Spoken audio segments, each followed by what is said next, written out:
On April 6, 1898, 3 days after the 16th anniversary of Jesse James's death, Thomas Garrett walked into the Liberty Bank of Missouri and calmly announced to the teller that he was there to collect what Jesse left behind. The 16-year-old farm boy had never been inside a bank before, yet he knew the exact layout of the building, the location of the safe, and most disturbing of all, the daily routines of every employee. When Bank President William Hayes asked how the boy could possibly know such details, Thomas looked him straight in the eye and said, "Because I am Jesse Woodson James, and this is my town." What happened next would terrorize Clay County for 3 years and create a legend that locals still debate more than 2 decades later. Before we continue with the chilling story of Thomas Garrett and his impossible transformation into Missouri's most feared outlaw, make sure you're subscribed to Liturgy of Fear for more dark tales from America's hidden past. Hit that notification bell and tell us in the comments what state you're listening from. We love hearing from our community of mystery enthusiasts across the nation.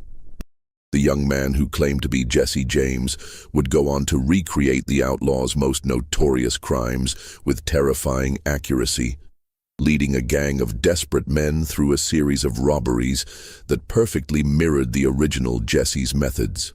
By the time the authorities finally cornered him, Thomas Garrett had become something far more dangerous than a simple bank robber. He had become the living ghost of America's most legendary criminal.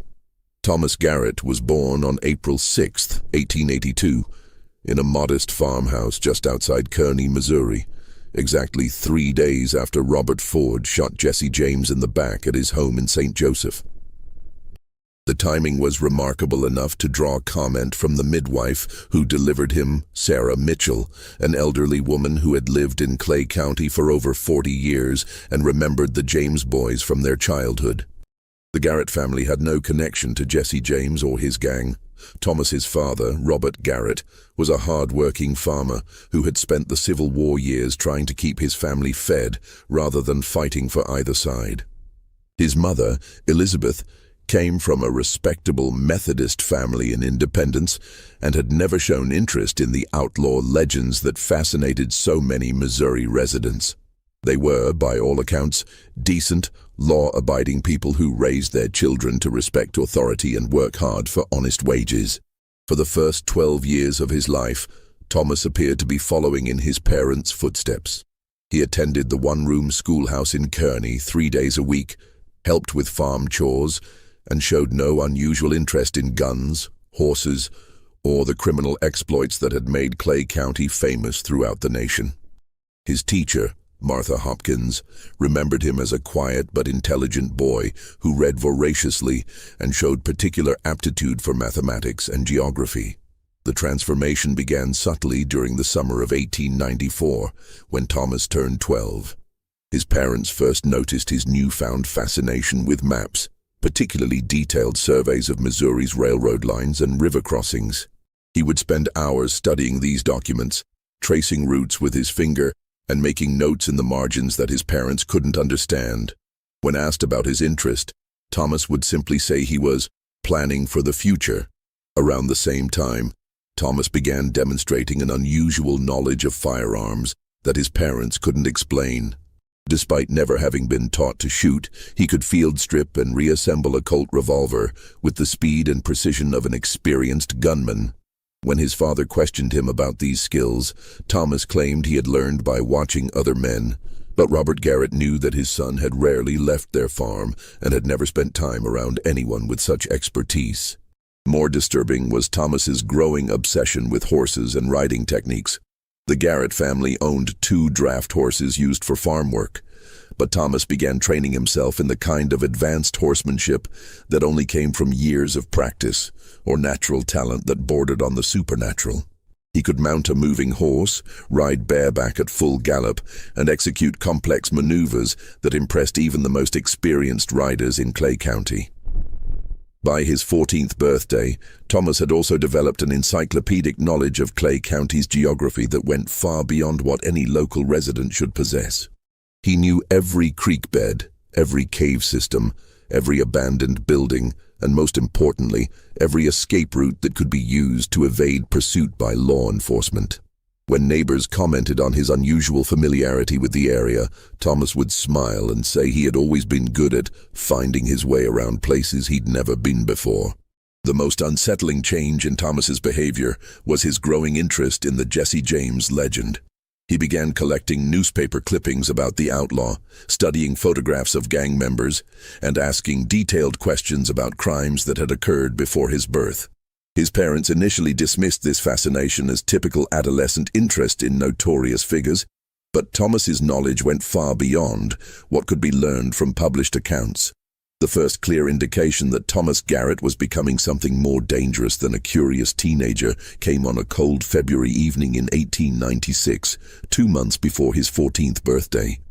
Robert Garrett was returning from town after dark when he spotted a group of riders moving through the woods behind his property. Concerned about horse thieves, he grabbed his shotgun and went to investigate. What he found was his son, Thomas, leading 3 older men through the forest with the confidence and authority of an experienced commander. The men, whom Robert recognized as drifters and troublemakers from the surrounding counties, were following Thomas's directions without question, as he guided them through terrain that would have been nearly impossible to navigate in daylight, much less during a moonless night. When Robert confronted the group, Thomas calmly explained that he was showing the men some old hiding places that might be useful someday. The casual way he spoke about concealment and the obvious respect the older men showed for his knowledge sent a chill through Robert's heart. This wasn't the behavior of a farm boy exploring his property. It was the conduct of someone planning for activities that would require hiding from the law. The 3 men Thomas had been leading were Samuel Hayes, a former Confederate soldier who had turned to cattle rustling after the war; William Porter, a drifter with a reputation for violence who had been run out of several Missouri towns; and most troubling of all, Frank Wheeler, a man in his 40s who had once ridden with the younger brothers and claimed to have known Jesse James personally. When Robert demanded that the men leave his property immediately, Thomas's demeanor changed in a way that genuinely frightened his father. The boy's voice took on a tone of cold authority as he told the men they could go, but that he would send word when it was time to get serious about business. The casual confidence with which he dismissed grown men who had shown no inclination to respect Robert's authority made it clear that Thomas commanded a loyalty that went far beyond his age or apparent experience. Over the following months, Robert noticed that his son was frequently absent from the farm for hours at a time, always claiming to be hunting or exploring, but never bringing home game or showing any evidence of typical adolescent activities. More disturbing were the visitors who began appearing at the Garrett farm. Rough men who would speak briefly with Thomas before riding away without introducing themselves or explaining their business. Elizabeth Garrett became increasingly worried about her son's behavior and the type of men he was associating with. She noticed that Thomas had acquired items that the family had never purchased: expensive boots, a high-quality saddle, and most alarming of all, a pair of Colt revolvers that he kept hidden in the barn, but which she had seen him practicing with when he thought no one was watching. When confronted about these possessions, Thomas claimed they were gifts from friends who appreciated his help with various projects. His parents' attempts to learn more about these mysterious benefactors were met with evasive answers and increasingly thinly veiled threats about the consequences of interfering with important business. The situation came to a head in the autumn of 1896 when Robert Garrett discovered that someone had been storing supplies in their barn. Boxes of ammunition, bags of flour and beans, blankets, and other items that suggested preparation for extended periods away from civilization.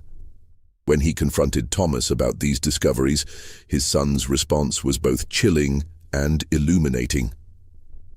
"Papa," Thomas said with the calm certainty of someone much older than 14, "there are things happening in this county that you don't understand.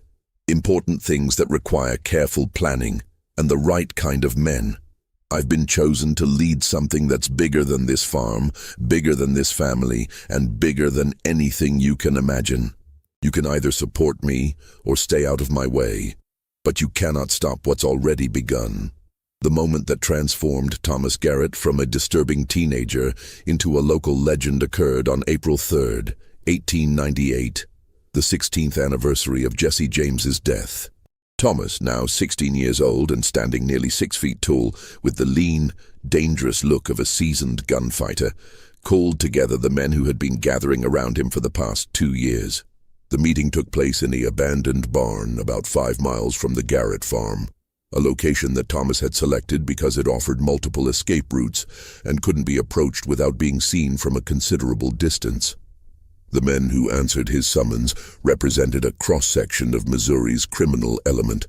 Former Confederate soldiers who had never adjusted to peacetime, drifters and outlaws seeking leadership and purpose, and local men driven to desperation by economic hardship. Samuel Hayes, now completely devoted to Thomas despite the boy's age, later told authorities that the gathering felt more like a religious revival than a criminal conspiracy. Thomas stood before the assembled men with a presence and authority that seemed impossible for someone so young, but which commanded absolute attention from men who had never shown respect for anyone.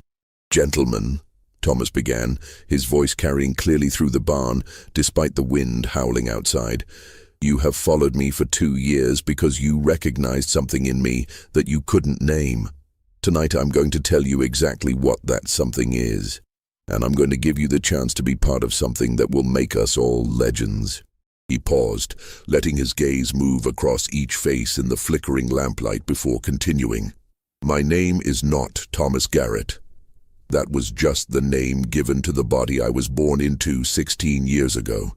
My real name is Jesse Woodson James, and I have returned to finish what was interrupted by Bob Ford's cowardly bullet on April 3rd, 1882. The reaction among the men was immediate and varied. Some laughed, thinking they were witnessing an elaborate joke or the fantasy of a disturbed teenager. Others looked uncomfortable, unsure whether they were dealing with mental illness or something more dangerous. But Frank Wheeler, the man who claimed to have known the original Jesse James, stared at Thomas with growing amazement and what could only be described as fear. "Prove it," Wheeler said quietly, his voice barely audible above the wind. "If you're really Jesse James, prove it in a way that only he could." Thomas smiled with the confidence of someone who had been expecting exactly this challenge. From his coat, he withdrew a detailed map of the Liberty Bank that showed not only the building's layout, but also information about the daily routines of employees, the location of the safe, the timing of money deliveries, and most remarkably, a series of notes written in Jesse James's distinctive handwriting that outlined a robbery plan that had never been executed. "This is the plan Jesse was working on when Bob Ford shot him," Thomas explained, spreading the map on a wooden crate so all the men could see it. He spent months studying this bank, learning every detail, preparing for what he intended to be his masterpiece. The plan was hidden where only Jesse would think to look for it, and it's been waiting 16 years for the right person to carry it out. Frank Wheeler examined the map with the intensity of someone trying to solve a puzzle that could have life or death implications. After several minutes, he looked up at Thomas with an expression of stunned recognition. "This is Jesse's handwriting," he said slowly. "I've seen it before, and I know how he planned jobs. This is exactly how his mind worked, down to the smallest detail." But Thomas wasn't finished with his proof. Over the next hour, he demonstrated knowledge about Jesse James's criminal methods, personal habits, and private conversations that went far beyond what could have been learned from newspaper accounts or even from talking to surviving gang members. He knew about arguments between Jesse and Frank James that had never been made public, about hidden supply caches that had never been discovered, and most convincingly, about the psychological pressures that had driven Jesse to increasingly desperate crimes during his final years.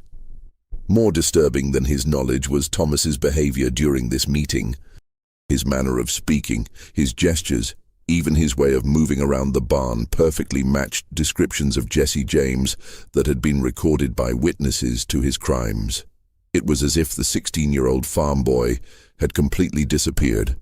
replaced by someone with decades of criminal experience and the cold calculation of a professional outlaw. "I know what some of you are thinking," Thomas continued, his voice taking on the hard edge that witnesses had described in Jesse's final years. "You're wondering how a boy who wasn't even born when Jesse died could know these things. The answer is simple. I am Jesse James, returned to complete what was interrupted 16 years ago. The body is different, but the mind, the soul, the purpose, these are unchanged."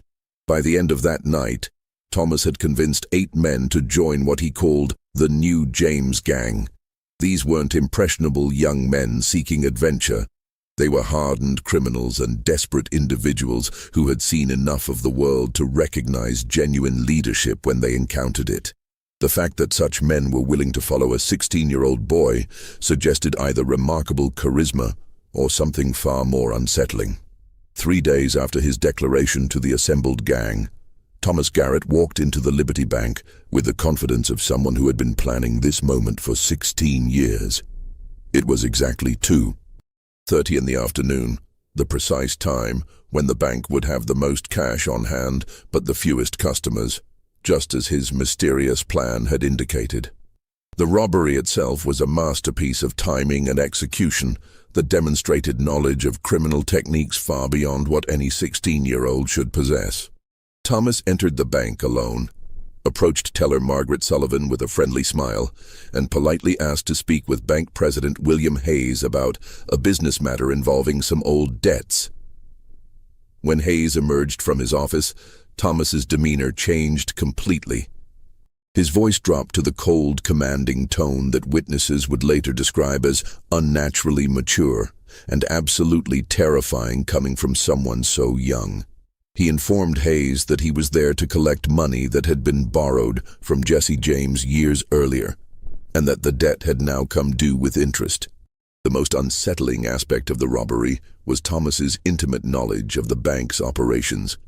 He knew which employees were likely to cooperate and which might cause trouble. He directed Hayes to the safe, using information that only someone with access to the bank's most confidential records should have possessed. Most remarkably, he seemed to anticipate every move the bank employees made, as if he had witnessed this exact scene before. "Mr. Hayes," Thomas said with chilling calm, "you're thinking about the alarm button under your desk. I want you to know that if you reach for it, 3 things will happen. First, my associates outside will assume you've betrayed our agreement and will react accordingly. Second, the sheriff will arrive to find a situation far worse than a simple robbery. Third, you will discover that some debts can only be paid in blood rather than money." Hayes later told investigators that the boy's eyes during these threats seemed to belong to someone much older, someone who had killed before and would not hesitate to kill again.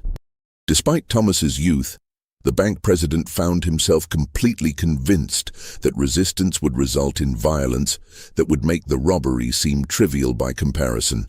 Thomas extracted exactly $1,247 from the bank's safe, the precise amount that Jesse James had stolen in his first Liberty Bank robbery 28 years earlier. But more disturbing than the theft was his behavior during the crime. He moved through the bank with the practiced efficiency of an experienced criminal, never wasting motion or time, always positioning himself to maintain control of the situation. As he prepared to leave, Thomas made an announcement that would haunt Clay County for months to come. "This is just the beginning," he told the assembled bank employees and customers. "Jesse James has returned to reclaim what was stolen from him by cowards and traitors. The debt that was owed 16 years ago has been growing with interest, and it will be collected in full before I'm finished." The escape was as perfectly executed as the robbery itself. Thomas walked calmly out of the bank, mounted a horse held by Samuel Hayes, and disappeared into the Missouri countryside using routes that seemed to have been planned decades in advance. When the sheriff's posse attempted pursuit, they found themselves following trails that led to carefully prepared ambush points where the gang could have slaughtered the lawmen if they had chosen to do so. Most remarkably, witnesses to the robbery agreed on details that made the crime seem like something from Missouri's violent past rather than a contemporary criminal act. Thomas's manner of speech, his choice of weapons, even his style of dress perfectly matched historical descriptions of Jesse James during his prime. Bank teller Margaret Sullivan, who had never seen a photograph of the original outlaw, provided a description of Thomas during the robbery that could have been taken from wanted posters issued 20 years earlier. The robbery sent shockwaves through Clay County, not just because of its audacious nature, but because of the unsettling possibility it raised in many people's minds. Sheriff Coleman Bradley, who had been a young deputy during the original James Gang's reign of terror, privately admitted to close associates that the similarities between Thomas's methods and Jesse's were too precise to be coincidental. Just when we thought the story of Thomas Garrett and his transformation into Jesse James had reached its most disturbing point, his next crime would prove that this was only the beginning of a campaign of terror that would perfectly recreate the most notorious criminal career in American history. If you're finding this tale as chilling as we are, take a moment to share this video with someone who appreciates dark mysteries from our nation's past, hit that like button to support our content, and don't forget to subscribe to Liturgy of Fear for more stories that blur the line between history and nightmare. What Thomas would do next would convince even the most skeptical observers that something impossible was happening in Missouri, something that defied rational explanation and forced people to confront uncomfortable questions about the nature of identity, memory, and the possibility that some individuals are capable of transcending death itself. Following the success of the Liberty Bank robbery, Thomas Garrett began demonstrating criminal expertise that seemed to grow more sophisticated with each passing day. Within 2 weeks of the first heist, he had organized his gang into a disciplined military unit that operated with the precision and coordination of professional soldiers rather than desperate outlaws. The second robbery, conducted at the Citizens Bank in Richmond, Missouri, on April 24, 1898, showcased Thomas's evolution from talented amateur to criminal mastermind.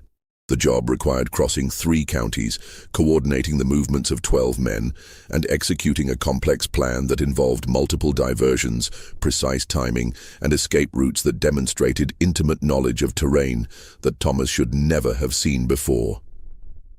What made this robbery particularly unsettling was Thomas's apparent ability to predict law enforcement responses with uncanny accuracy. He positioned his men to intercept the telegraph messages that would alert surrounding counties about the crime, planned the timing to avoid scheduled patrol routes, and selected an escape path that took advantage of flooding that had occurred in the area 15 years earlier, geographical changes that had never been officially mapped. Sheriff Bradley, now convinced that he was dealing with something far more dangerous than juvenile delinquency, began collecting testimony from witnesses to Thomas's crimes. The picture that emerged was both fascinating and terrifying. A teenager who moved and spoke like a man with decades of criminal experience, who commanded the absolute loyalty of hardened outlaws, and who seemed to possess knowledge about criminal techniques that had never been written down or shared outside of Jesse James's inner circle. Bank President Charles Morrison, who had been forced to open his safe during the Richmond robbery, provided perhaps the most unsettling testimony about Thomas's behavior during the crime. The boy knew things about our security procedures that only someone with inside information should have possessed, Morrison told investigators. But more than that, he moved through our bank like he had been there before, like he was following a mental map that had been drawn years ago. The most disturbing detail of Morrison's account was Thomas's behavior toward customers who were present during the robbery. Rather than simply threatening them into compliance, Thomas had addressed several by name, mentioning personal details about their families and businesses that a 16-year-old farm boy from Clay County should never have known. Mrs. Helen Patterson, whose husband had been killed during one of the original Jesse James's robberies 20 years earlier, later claimed that Thomas had spoken to her about her husband's death with details that only the killer could have known. "He looked me in the eye and said he was sorry about what happened to Edward," Mrs. Patterson testified through tears. "He said it wasn't supposed to happen that way, that Edward had been brave and deserved better." Then he told me things about that day, about what Edward said before he died, that were never in the newspapers and that I had never told anyone. How could a boy who wasn't even born when my husband was killed know such things? As spring turned to summer in 1898, Thomas's gang expanded from 8 members to nearly 20, attracting desperate men from across the Midwest who were drawn by stories of the young outlaw's success and his uncanny ability to avoid capture. But what made these men stay wasn't just the promise of easy money.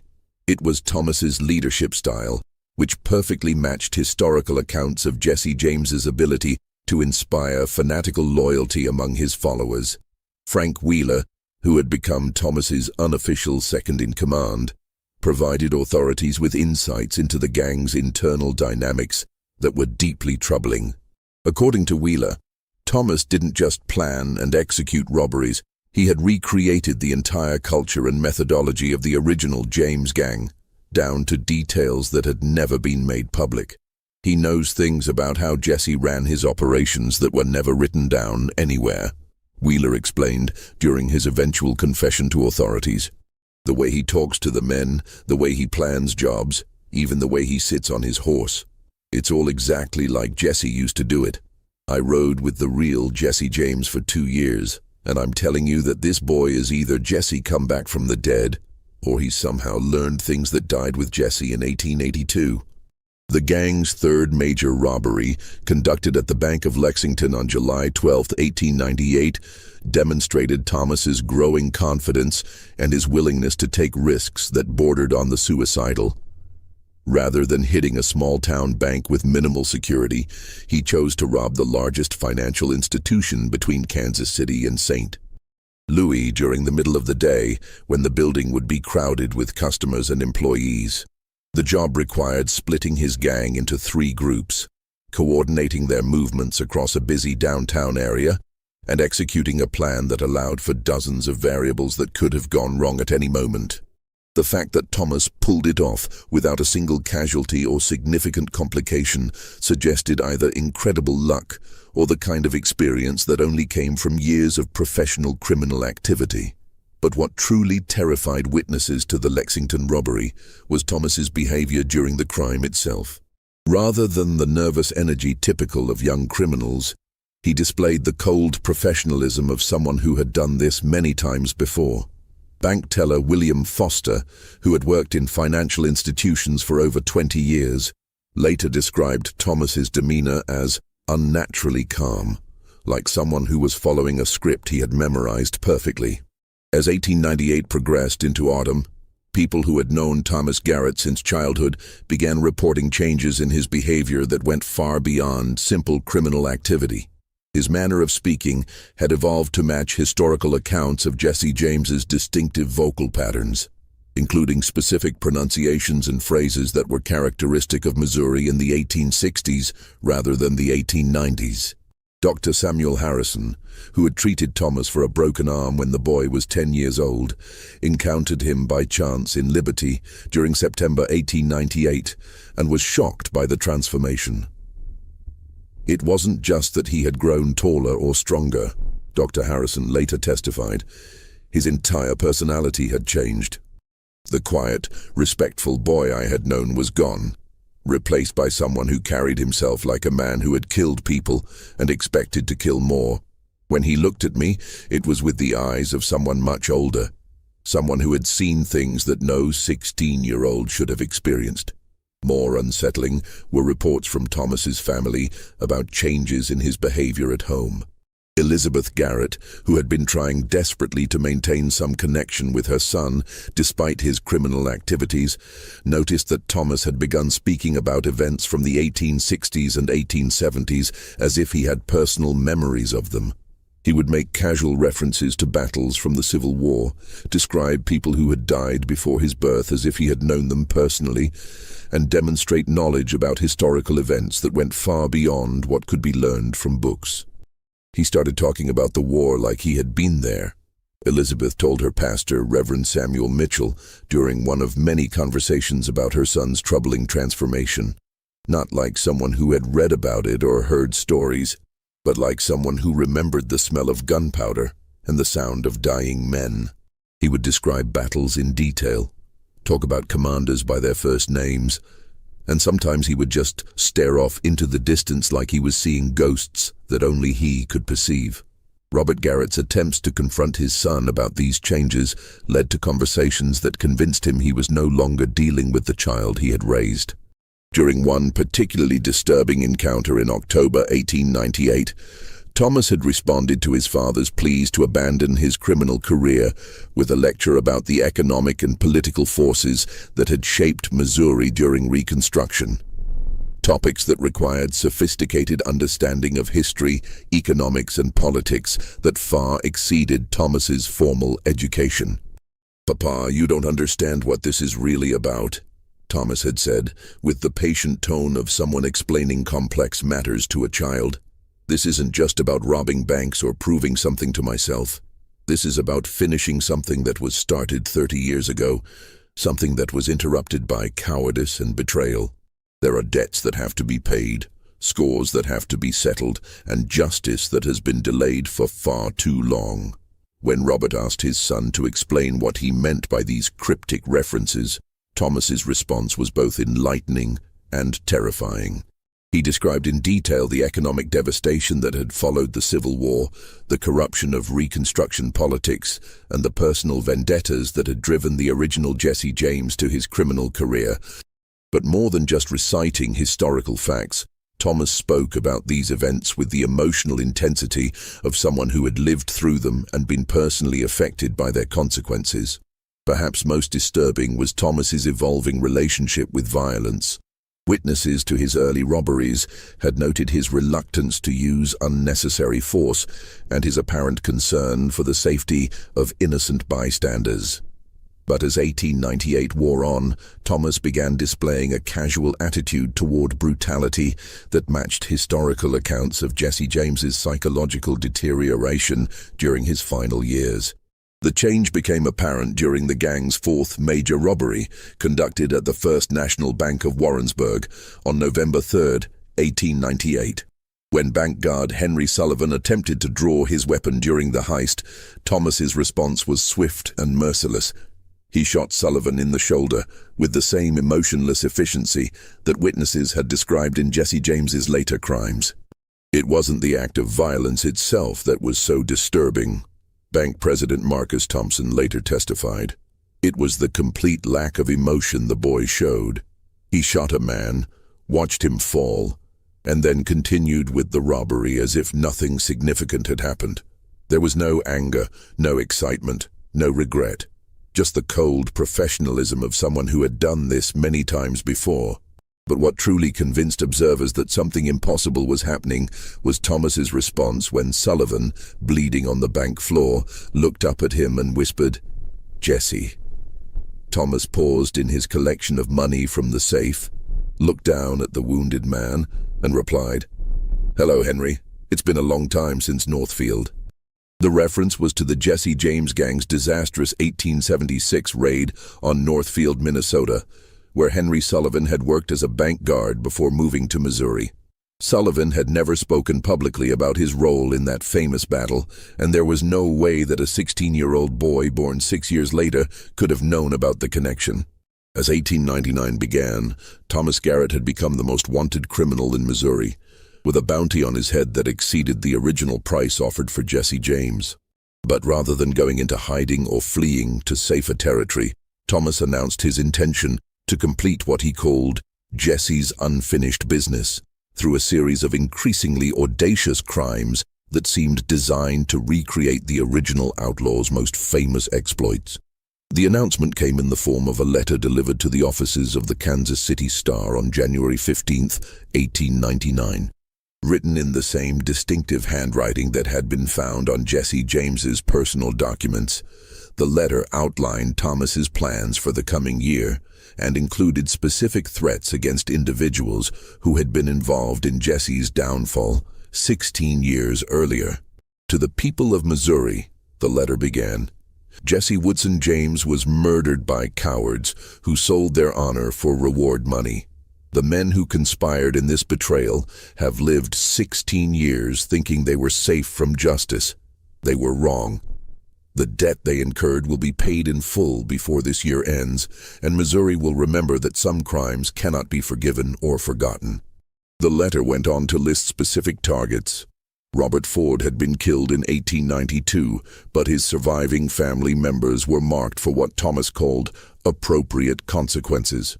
Governor David Francis, who had refused to grant Jesse James clemency, was threatened with the justice that political cowardice has delayed too long. Most ominously, several bankers and railroad executives who had profited from the capture of Jesse's gang were warned that their theft of blood money would be repaid with interest. Sheriff Bradley, now coordinating with federal marshals and Pinkerton detectives in the hunt for Thomas, realized that he was no longer dealing with simple criminal activity, but with what amounted to a terrorist campaign designed to settle decades-old grievances. The scope and sophistication of Thomas's plans suggested access to resources and information that went far beyond what a teenage outlaw should possess. The campaign began with the robbery of the Merchants' Bank in Sedalia on February 14, 1899, exactly 17 years after Jesse James had robbed the same institution. Thomas executed the crime using identical methods to the original heist, down to details about timing, approach routes, and escape plans that had never been made public. The symbolic nature of the date and location sent a clear message that this was about more than money. But the Sedalia robbery also revealed the extent to which Thomas had recruited allies beyond his core gang of outlaws. During the escape, the robbers were aided by townspeople who provided fresh horses, food, and shelter, despite the risks involved. Investigation revealed that Thomas had somehow convinced dozens of law-abiding citizens that he was genuinely Jesse James' return to complete a righteous mission against corrupt authorities. "The boy has a way of talking to people that makes them believe impossible things," Sheriff Bradley reported to his superiors in Jefferson City. "He's not just robbing banks anymore. He's building a movement, convincing folks that he's some kind of avenging angel sent to settle old wrongs.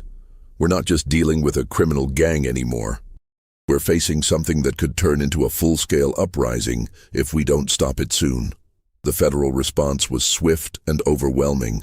By March 1899, over 50 law enforcement officers from multiple agencies had been deployed to Missouri with orders to capture Thomas Garrett dead or alive. The manhunt was coordinated by Captain William Hayes, a former military officer who had experience dealing with insurgent movements during the Indian Wars. But Thomas seemed to anticipate every move the authorities made, always staying one step ahead of their efforts to trap him. His gang had grown to over 30 members, including several former Confederate soldiers who brought military discipline and tactical expertise to their operations. More troubling, Thomas had begun recruiting from the ranks of active duty law enforcement, convincing deputies and town marshals that their true loyalty should be to Jesse James, rather than to the corrupt officials who employed them. The psychological warfare Thomas conducted against his pursuers was as sophisticated as his criminal operations. He would leave messages at crime scenes that contained personal information about individual lawmen, details about their families, their weaknesses, their secret shames that could only have been gathered through extensive intelligence operations. The message was clear. No one hunting him was safe, and no secret was beyond his reach. What made Thomas Garrett's transformation truly unsettling wasn't just his criminal success, but the breadth and depth of knowledge he displayed about events, people, and places that he should never have encountered. As his campaign of terror intensified during 1899, witnesses began documenting examples of his impossible familiarity with Missouri's criminal history that defied rational explanation. During the robbery of the Citizens Bank in Clinton on April 7, 1899, Thomas had addressed elderly customer Margaret Wheeler by name and asked about her late husband's recovery from wounds he had received during a Jesse James robbery in 1874. Mrs. Wheeler had never spoken publicly about her husband's injury, which had been treated privately by a country doctor who had since died. The only way Thomas could have known about the incident was if he had been present when it occurred. Similar incidents occurred throughout 1899 as Thomas encountered people who had connections to the original Jesse James's criminal career. He would reference private conversations, describe personal habits of deceased gang members, and demonstrate familiarity with locations and events that had never been documented in newspapers or official records. Frank Wheeler, who had become increasingly disturbed by Thomas's uncanny knowledge, finally confronted the young outlaw about information that only the original Jesse James could have possessed. During a private conversation in May 1899, Wheeler asked Thomas about a cache of stolen money that Jesse had reportedly buried near Excelsior Springs, money that had never been recovered and whose location had died with the outlaw. Thomas's response was immediate and specific. He provided detailed directions to the burial site, described the landmarks that Jesse had used to mark the location, and even mentioned the distinctive metal box that had been used to protect the money from moisture. When Wheeler and two other gang members investigated, they found exactly what Thomas had described.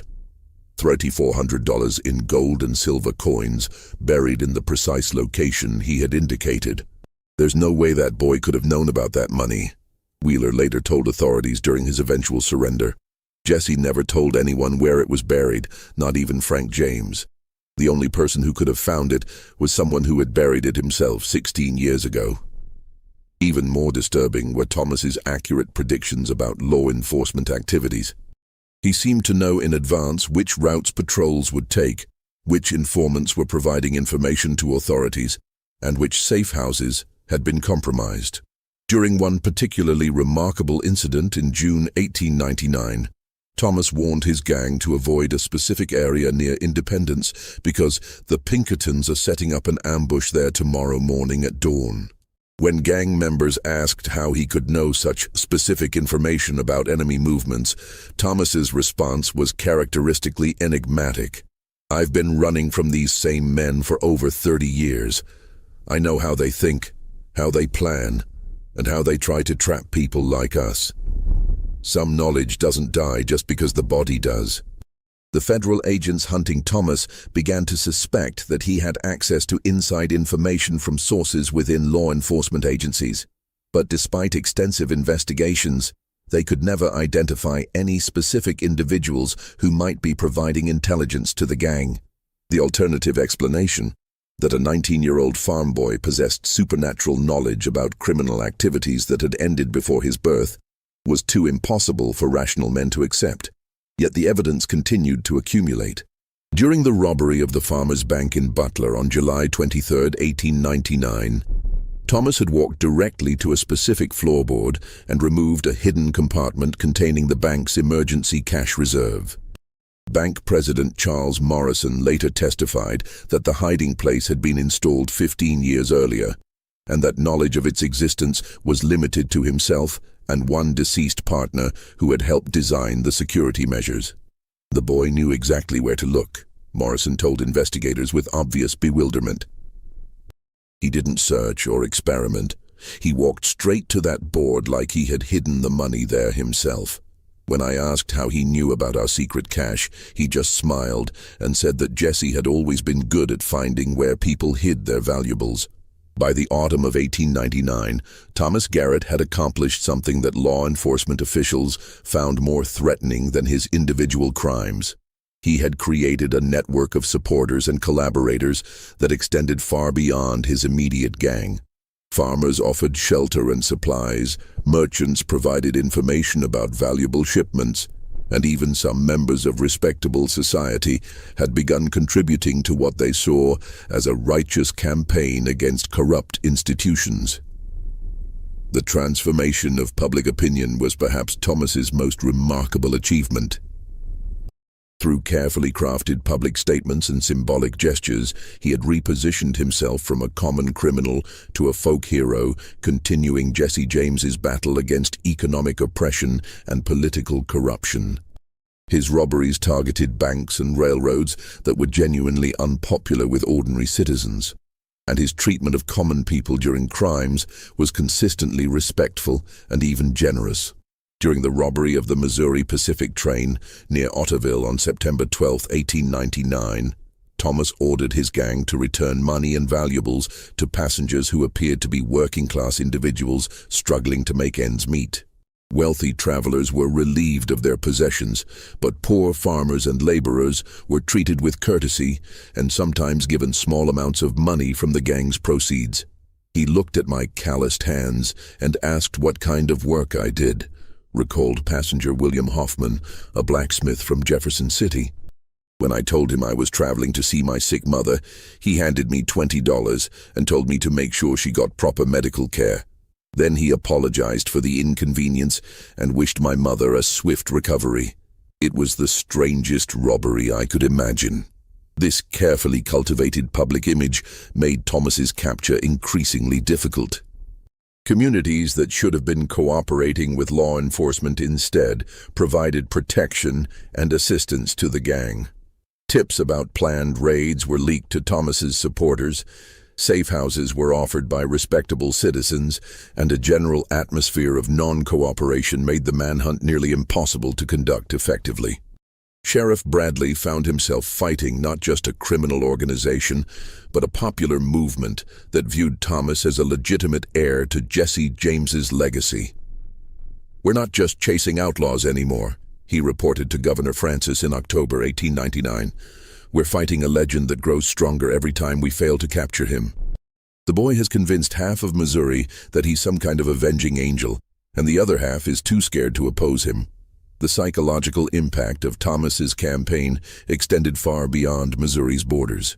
Newspapers across the nation carried stories about the Jesse James reborn phenomenon, and the case attracted attention from criminologists, psychologists, and even religious leaders who struggled to explain how a teenager could possess such extensive knowledge about historical events and criminal techniques. Dr. Edmund Walsh, a physician specializing in mental disorders, traveled from Chicago to interview witnesses and examine evidence related to Thomas's case.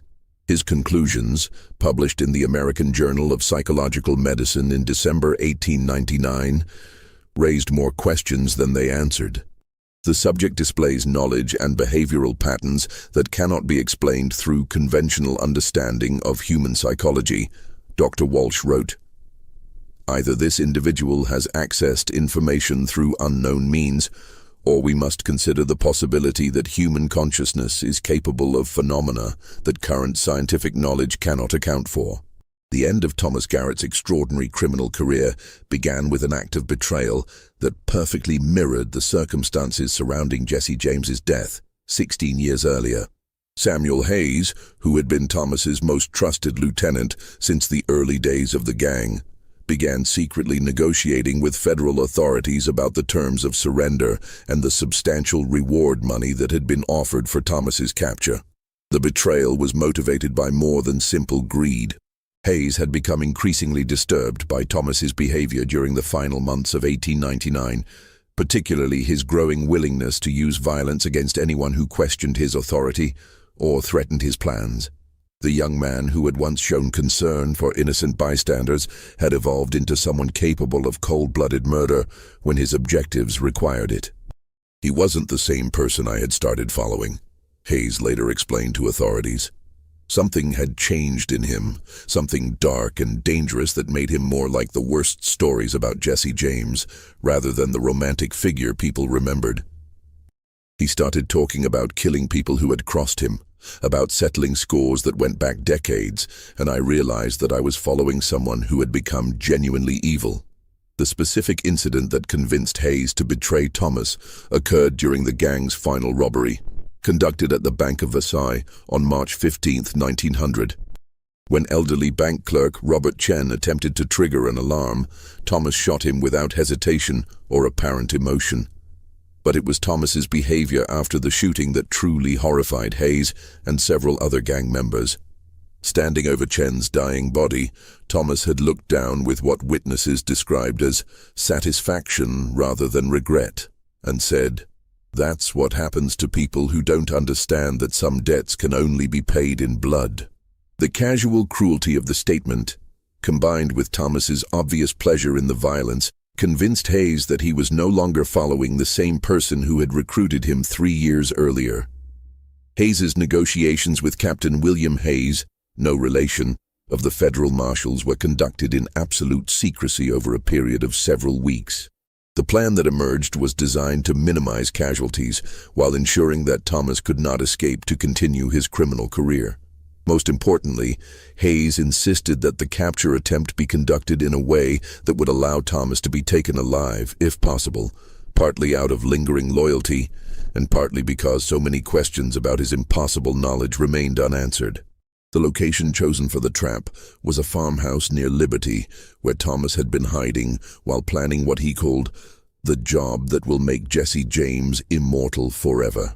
Hayes had learned that Thomas intended to rob the Liberty Bank again, this time with the goal of stealing enough money to finance a permanent criminal organization that would continue Jesse's work indefinitely.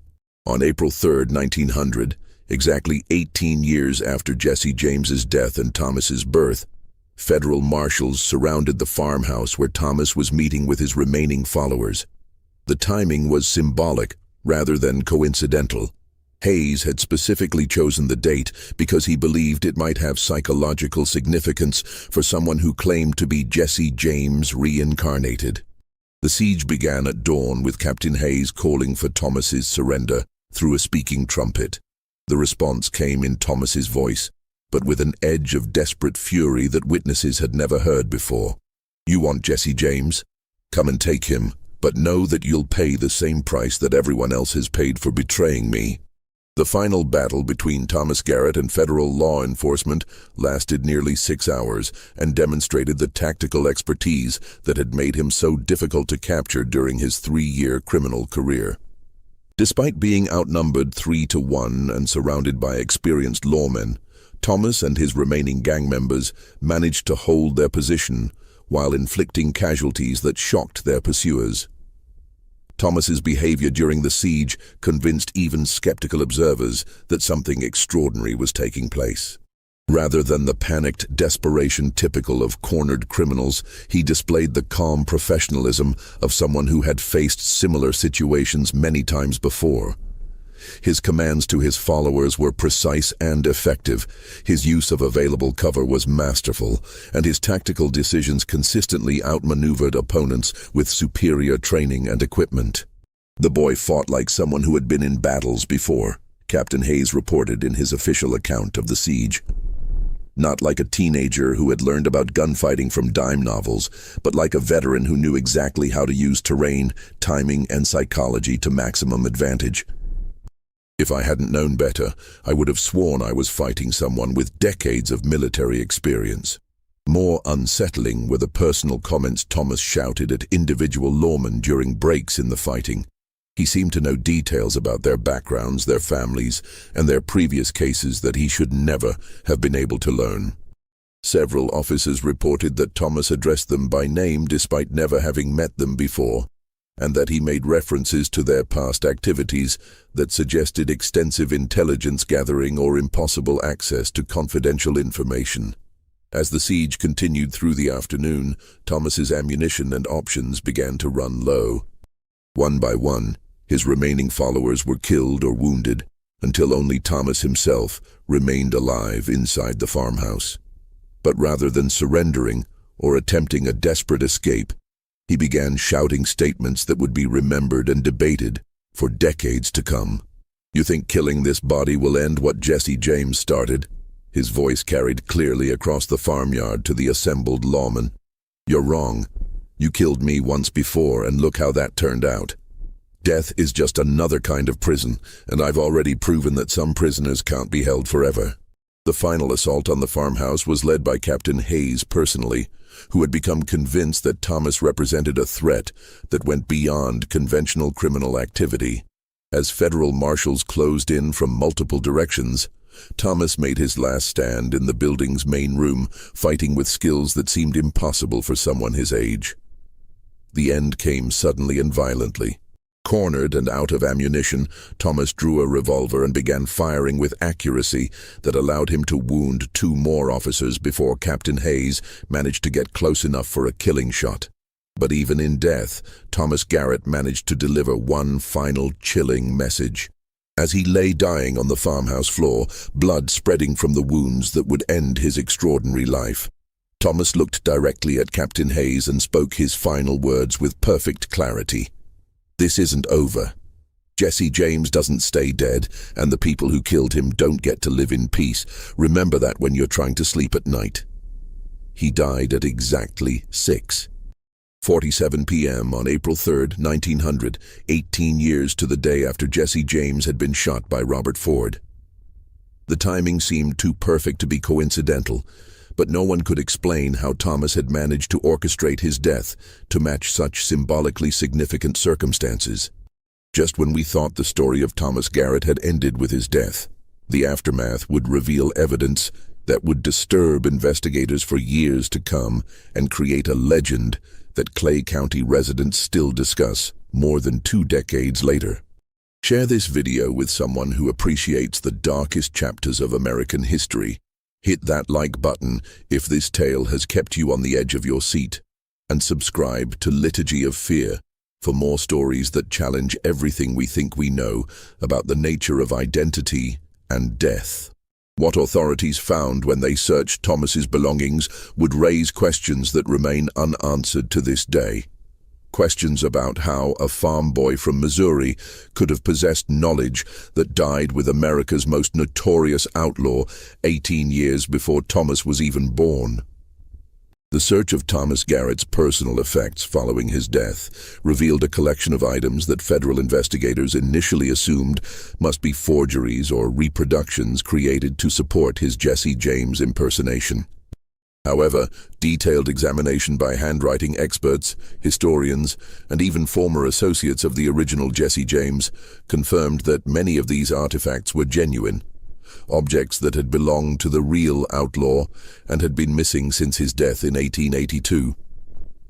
The most significant discovery was a leather saddlebag containing Jesse James's personal journal, written in the distinctive handwriting that had been verified through comparison with known samples from wanted posters and court documents. The journal entries dated from 1881 and early 1882, covering the final months of Jesse's life, and contained information about crimes, hideouts, and future plans that had never been made public. But what made the journal truly disturbing was the presence of additional entries written in the same handwriting, but clearly dated from the 1890s, years after Jesse James was supposed to have died. These later entries described events from Thomas Garrett's criminal career with the same voice and perspective as the earlier material, as if the same person had simply resumed writing after an 18-year interruption. The handwriting analysis is conclusive, reported Professor Marcus Sullivan from the University of Missouri, who'd been consulted as an expert in document authentication. Both the pre-1882 entries and the 1890s material were written by the same individual. Either someone has managed to forge Jesse James's handwriting with perfect accuracy across hundreds of pages of text, or we're dealing with something that defies rational explanation. Federal investigators also found detailed maps and plans for crimes that Jesse James had been developing at the time of his death, but had never executed. These documents matched perfectly with the methods Thomas had used during his robberies, suggesting access to information that should have been buried with the original outlaw. Most remarkably, some of the plans contained modifications and improvements written in the 1890s, as if someone had spent years refining Jesse's criminal strategies. Among the most disturbing discoveries were personal items that had belonged to Jesse James and had been reported missing from his body after the shooting in St. Joseph. A distinctive silver pocket watch engraved with Jesse's initials, a gold ring that had been a gift from his wife, and a pair of custom-made revolvers that had been Jesse's preferred weapons. All were found among Thomas's possessions, despite having disappeared 18 years earlier. These aren't reproductions or similar items, confirmed Marshal David Patterson, who had been present when Jesse's body was searched in 1882. "I personally handled that watch and those guns after the shooting. They vanished from the evidence room within days of Jesse's death, and we assumed they had been stolen by someone with access to the building. Finding them in this boy's possession raises questions that I don't know how to answer." Perhaps most unsettling was the discovery of letters addressed to Thomas from people who claimed to have known the original Jesse James. These correspondents, scattered across multiple states, had apparently been in contact with Thomas for years, providing him with information about Jesse's activities and even accepting his claim to be the reincarnated outlaw. One letter from a woman in Arkansas who identified herself as Sarah Mitchell read, "My dear Jesse, I was so relieved to receive your letter and to learn that you have found a way to return to us. The years since your supposed death have been difficult for those of us who understood the righteousness of your cause. I have enclosed information about the bank in Little Rock that you requested, as well as details about the sheriff who has been asking questions about old sympathizers. Please be careful. The world has changed since 1882, but your enemies are still dangerous." Federal agents tracked down Sarah Mitchell and confirmed that she was a real person with documented connections to the original Jesse James gang. During questioning, she maintained that Thomas had contacted her in 1897, providing details about shared experiences with Jesse that only the outlaw himself could have known. Despite extensive interrogation, investigators could never determine how Thomas had learned enough about these relationships to convince people who had actually known Jesse James. The official investigation into Thomas Garrett's criminal career concluded in December 1900 with a report that satisfied no one involved in the case. Federal authorities acknowledged that Thomas had demonstrated knowledge and abilities that were difficult to explain through conventional means, but they stopped short of endorsing any supernatural explanations for his transformation. Subject exhibited extensive knowledge of historical criminal activities that exceeded what could reasonably be learned through available sources. The final report stated carefully, "While certain aspects of the case remain unexplained, no evidence was found to support claims of paranormal activity or reincarnation. The subject's criminal abilities appear to have resulted from exceptional intelligence, access to undiscovered historical materials, and possibly collaboration with surviving associates of the original Jesse James gang." But private correspondence between investigators revealed much greater concern about the implications of Thomas's case. Captain Hayes wrote to his superiors that the evidence suggested possibilities that current understanding of human psychology and identity could not accommodate. Either this young man had access to information and artifacts that disappeared with Jesse James 18 years ago, or we must consider explanations that challenge everything we think we know about the nature of human consciousness, Hayes concluded. The psychological impact of Thomas's case extended far beyond the law enforcement community. Religious leaders struggled to reconcile the evidence with traditional beliefs about death and the afterlife. Scientists found themselves confronting data that seemed to support concepts like reincarnation that most had dismissed as folklore. Even skeptics who rejected supernatural explanations were forced to acknowledge that conventional theories about human learning and behavior could not account for Thomas's transformation. Dr. Edmund Walsh, who had studied the case extensively, published a follow-up analysis in 1901 that outlined the fundamental questions raised by Thomas's criminal career. We are confronted with an individual who demonstrated knowledge that should have been impossible for him to possess, abilities that should have required decades to develop, and a personality transformation that defied accepted understanding of human psychology, Walsh wrote. Whether we explain this through unknown natural phenomena or acknowledge the possibility of supernatural intervention, we must admit that our current knowledge is insufficient to provide satisfactory answers. The impact on Clay County itself was profound and lasting. Many residents became convinced that Thomas had genuinely been Jesse James returned from the dead, while others maintained that the whole affair was an elaborate hoax that had gotten out of hand. Families were divided by disagreements about what they had witnessed, and the community struggled to return to normal life after 3 years of living with what amounted to a reincarnated legend. Perhaps most significantly, Thomas's case inspired dozens of similar claims throughout the Midwest. Young men began appearing in various communities, claiming to be reincarnated outlaws or historical figures, and demonstrating knowledge that seemed impossible for them to possess. While most of these cases were eventually exposed as fraudulent, a few exhibited characteristics that investigators found genuinely disturbing. More than 2 decades have passed since Thomas Garrett's death in that Liberty farmhouse, but the questions raised by his extraordinary transformation remain unanswered. The official records have been sealed by federal authorities, supposedly to protect the privacy of families involved, but rumors persist that evidence exists which could never be made public without causing widespread panic about the nature of death and human consciousness. Local residents who witnessed Thomas's criminal career remain divided about what they actually saw. Some maintain that he was simply a remarkably intelligent and charismatic young man who had somehow gained access to secret information about Jesse James's activities. Others insist that no natural explanation could account for the depth and accuracy of his knowledge, or for the psychological transformation that turned a quiet farm boy into a criminal mastermind. "I knew that boy from the time he was born until the day he died," recalled Martha Hopkins, who had been Thomas's teacher during his early years. "What I saw during those final 3 years wasn't the same person I had taught to read and write. Something had changed in him, something fundamental that went beyond simple criminal behavior or role-playing. Whether you want to call it possession, reincarnation, or something else entirely, it wasn't natural. The physical evidence that convinced so many observers has largely disappeared. Jesse James's personal effects that were found among Thomas's possessions were confiscated by federal authorities and have never been displayed publicly.